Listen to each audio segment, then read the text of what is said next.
생물교과서 봅시다. 강장동물, 해면동물, 극피동물, 파충류, 양서류, 갑각류. 강장동물, 극피동물 얼마나 우리가 어렵게 공부한 것입니까? 근데 강장동물, 그 강장이라는 것이 알고 보니까 속빌강자에다가 창자장자예요. 즉 창자가 비어 있다는 겁니다. 그러니까 장이 없고 어떤 몸속 빈 공간이 장 기능을 하는 어떤 그런 동물이 강장동물. 그러니까 강장이라는 말은 알았는데 그 강자가 무슨 강자고 무슨 장자인지 몰랐기 때문에 우리가 어렵게 공부한 것이죠. 해면동물, 바다의 자에다가 손면자입니다. 네. 그러니까 뭔가 이렇게 솜처럼 생긴 동물이 있죠. 네. 극피동물, 그 극자가 가시극자예요. 피자는 그 가죽 피자, 피부이죠. 네. 그러니까 피부에 이렇게 가시가 돋은 거 있죠. 뭐 대표적으로 성게 같은 거 기억나죠? 네. 파충류, 파자가 길파, 기어다니를 팝니다. 그러니까 벌레충이니까 뭐 기어다니는 그 종류가 파충류죠. 양서류, 그 양자가 두양자예요. 두양. 서자는 서식할 때 그 살서자입니다. 그러니까 두 곳에서 사는 종류. 그러니까 뭐 물에서도 살 수 있고 또 땅에서도 살 수 있는. 뭐 대표적으로 개구리 같은 것이 양서류에 해당이 되죠. 네. 갑각류, 갑옷갑, 껍질갑. 그러니까 껍데기로 이렇게 쌓인 거 있죠. 네. 그런 것이 갑각류입니다. 한자를 모르고 했기 때문에 용어가 굉장히 어려웠고 그 용어의 뜻을 우리가 명확하게 몰랐던 것입니다. 일반 시사 용어도 마찬가지입니다. 거기 누범, 공소, 배임 그 자체가 다 한자어이지요. 누범, 여러 누자, 범할 범자. 그러니까 죄를 여러 번 져서 이렇게 뭐 하는 사람들을 보통 누범이라고 그러죠. 공소, 배임. 자, 이와 같이 인문과학의 분야는 물론 법학, 정치, 경제, 철학, 역사, 문해, 한의학 거의 100%가 한자입니다.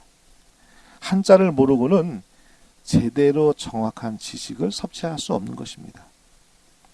한자를 알고 또 교과서에 한자가 표기되어 있다면 그 용어를 일일이 외울 필요가 없지요. 뜻을 추리해서 알 수 있습니다. 그렇게 된다면 학습 부담은 줄어들 것입니다. 공부라는 것이 어떤 용어를 외우고 그 용어의 뜻을 외우는 것이 공부의 시작 아니겠습니까?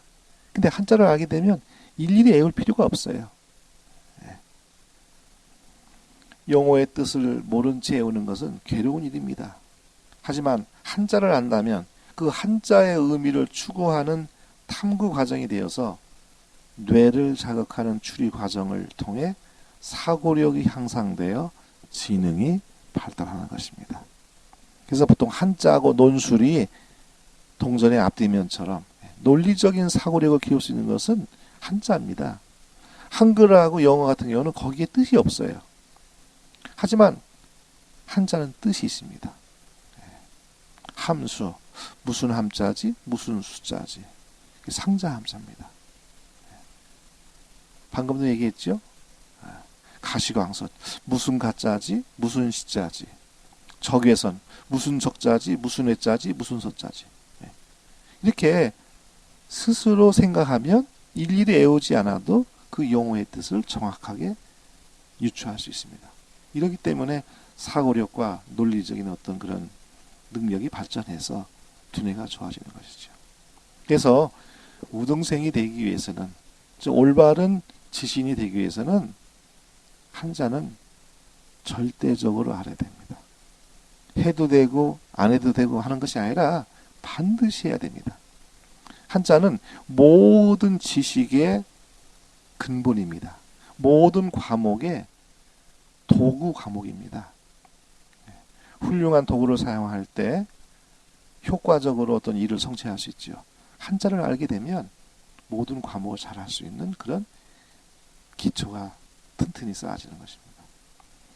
그래서 한자 공부가 왜 필요한지 주로 이제 어떤 그런 학습 용어의 예를 들으면서 한자 교육의 필요성에 대해서 여러분께 말씀을 드렸습니다.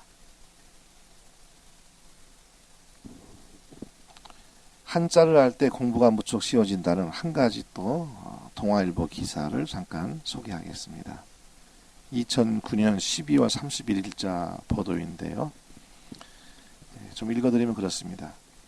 우리말 어휘의 70%를 차지하는 한자는 학생들에게 교과 내용의 이해를 돕는 촉매제 역할을 한다.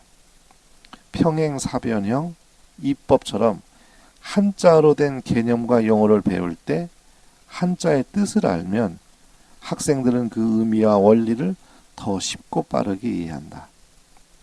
초등학교 4학년 때부터는 선상지, 관혼상제처럼 한자를 모르면 의미를 파악하기 힘든 학습 용어가 대거 등장해 한자 실력이 성적을 좌우하기도 한다.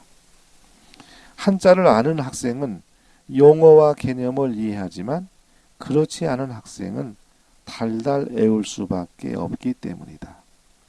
여러분, 선상지 배우셨죠? 선상지가 무엇입니까? 한자를 아는 학생은 선, 무슨 선자지?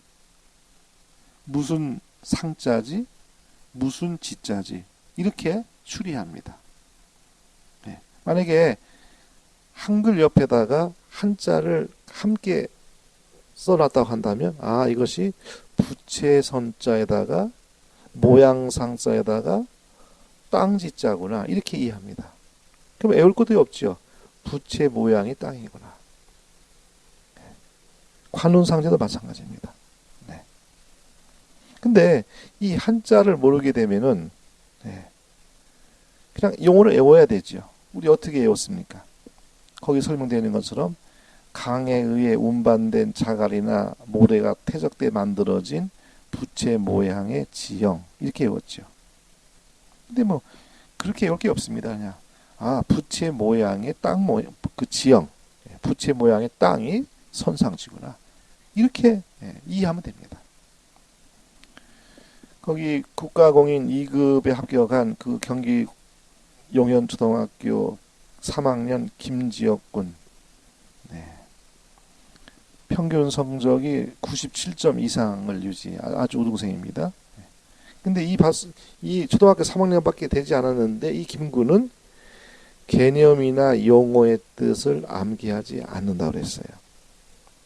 예를 들어 과학책에서 용해 이런 단어가 나옵니다. 그러면 그 김군은 무슨 용자지? 무슨 해자지? 이렇게 추리합니다. 그러면 흐를 용자, 풀 해자라는 말이 떠올라요. 그럼 이렇게 조합해서 이것은 용해라는 것은 녹는다는 뜻이구나. 이렇게 의미를 이끌어낸다는 것입니다.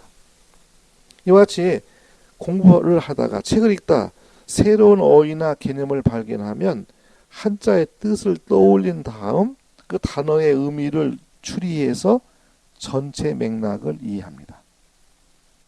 이렇게 개념과 용어 자체에서 의미를 파악하는 훈련을 하면 굳이 뜻과 의미를 암기하지 않아도 헷갈리거나 잃어버리지 않는다는 게 김군의 설명입니다. 그러니까 벌써 공부하는 방법이 다르지요. 대부분의 학생들은 한자를 모르기 때문에 뜻도 모르는 채 암기합니다. 뜻을 모른 채 암기하게 되면 외우기도 어려울 뿐만 아니라 쉽게 잊어버려요. 근데 뜻을 알게 되면 외울 필요가 없어요. 그냥 선상지, 부채선 모양상 땅지, 부채 모양 땅 이렇게 그냥 추리력으로 해가지고 이해합니다.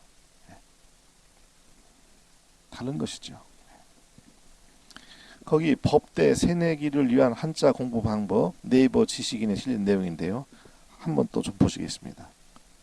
법대에 입학한 1학년 1학기에 법학 통론을 읽는데 한자가 막혀서 도저히 진도가 나가질 않더군요. 한자 자절을 옆에 두고 모르는 한자 나올 때마다 찾아가며 읽는데 그렇게 읽어보니까 한 페이지 읽는데 30분 정도나 시간이 소요된다라고 설명합니다. 그리고